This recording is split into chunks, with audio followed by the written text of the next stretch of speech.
Hello everyone, welcome to another mini vlog. আজি আমি আহিছো চান্দমাৰী ইঞ্জিনিয়াৰিং ফিল্ডত ভাৰত মাতা পূজন চাবলৈ। আহকচোন কি দেখো ইয়াত আমি চাও।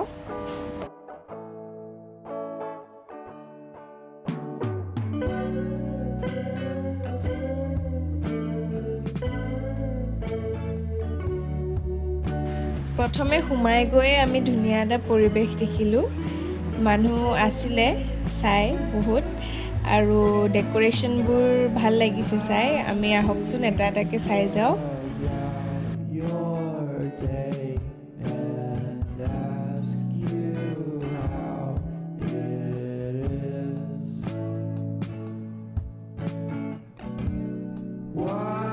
এয়া ইয়াত বিনাখন বনাইছে আৰু লগতে ৰাজহাঁহ বনাইছে। ইমান ধুনীয়াকৈ বনাইছে, বহুত ডাঙৰকে।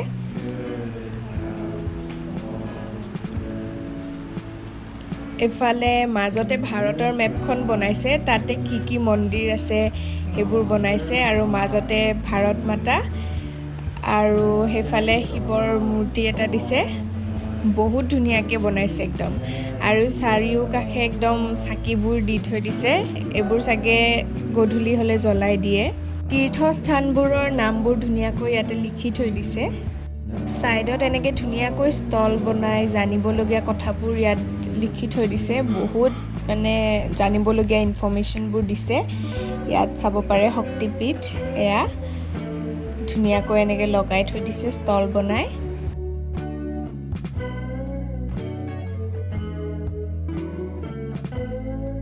এয়া ইয়াত দেখুৱাইছে ভাৰতীয় সংস্কৃতিৰ বিশ্ব সঞ্চাৰ। কোনফালে কি আছে গোটেই ধুনীয়াকৈ লিখি থৈছে। আমি আগুৱাই যাওঁ। ইয়াত শংকৰদেৱৰ বৃন্দাবনী বস্ত্ৰ আৰু কিবা শংকৰদেৱৰ বহুতো জানিবলগীয়া কথা দিয়া আছে। আৰু এইখন হৈছে নালন্দা বিশ্ববিদ্যালয়। আপোনালোকে ইয়াত চাব পাৰে নালন্দা বিশ্ববিদ্যালয়খন কেনেকুৱা আছিলে। আৰু এয়া ভগৱান শ্ৰীকৃষ্ণৰ 10 অৱতাৰ দেখুৱাইছে ইয়াতে ধুনীয়াকৈ। এয়া মৎস্য অৱতাৰ, কুৰ্ম অৱতাৰ, বৰাহ অৱতাৰ, নৰসিংহ অৱতাৰ, বামন অৱতাৰ, পৰশুৰাম অৱতাৰ, ৰাম অৱতাৰ, বলৰাম অৱতাৰ, বুদ্ধ অৱতাৰ আৰু কল্কি অৱতাৰ। ভগৱান শ্ৰীকৃষ্ণৰ অৱতাৰবোৰ ধুনীয়াকৈ ক্ৰনলজিকেলি দিয়া আছে ইয়াত।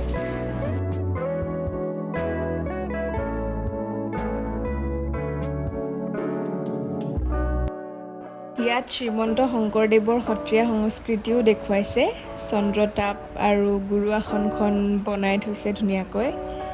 ইয়াত দেখুওৱা হৈছে প্ৰাচীন ভাৰতীয় গুৰুকুল শিক্ষা কেনেকুৱা আছিলে।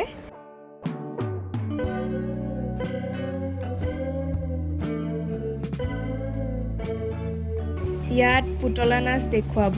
চাবৰ বাৰু মন আছিলে আৰু তেজীমলাখন আজি দেখুওৱা কথা আছিলে, কিন্তু চাবলৈ নৰখিলোঁ আৰু কাৰণ আপোনালোকেতো জানেই আৰু কিমান জাম হয় পূজাৰ বতৰত। সেইকাৰণে আৰু আমি বেছি দেৰিলৈ নৰখিলোঁ। মই তোমাৰ বাবে চাহ জলপান আৰু তামোল চালি ব্যৱস্থা কৰোঁ।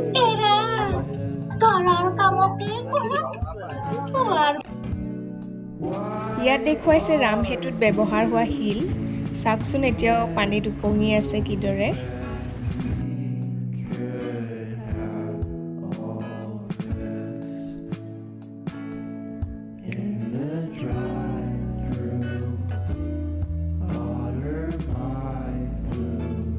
শিল টুকুৰা আপোনালোকক জুম কৰি দেখুৱাইছোঁ।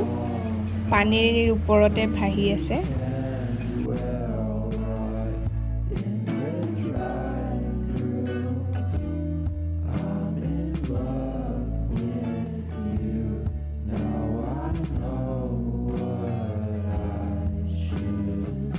ইয়াত দেখুৱাইছে সৃষ্টিৰ বংশাৱলী আৰু ভগৱান শ্ৰীকৃষ্ণৰ বংশাৱলী।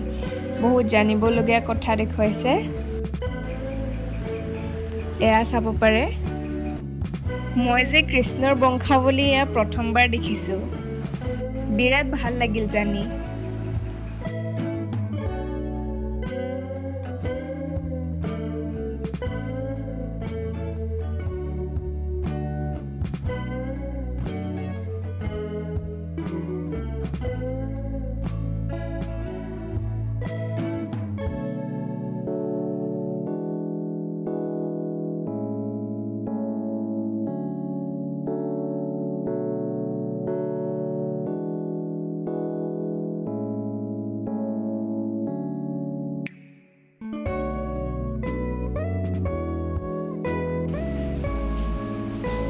এয়া কুমাৰ ভাস্কৰ বৰ্মাৰ কথা লিখা আছে।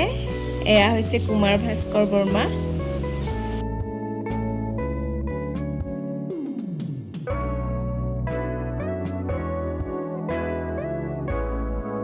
ইয়াত ৰাম মন্দিৰটো সৰুকৈ সাজি উলিয়াইছে আৰু তাত বহুতো প্ৰগ্ৰাম আছিলে, ষ্টেজ বনোৱাও আছিলে, তাতে হয়তো প্ৰগ্ৰাম হ'ব, কিন্তু আমি থাকিব নোৱাৰিলোঁ, ঘূৰি আহিলোঁ, কাৰণ গুৱাহাটীৰ জামৰ কথাটো ক'ব নালাগে আপোনালোকক। ইয়াকে কৈ মই মোৰ আজিৰ ব্লগটো ইয়াতে সামৰিছোঁ। আপোনালোকে যদি ভিডিঅ'টো ভাল পাইছে লাইক, কমেণ্ট আৰু শ্বেয়াৰ কৰিব। ধন্যবাদ।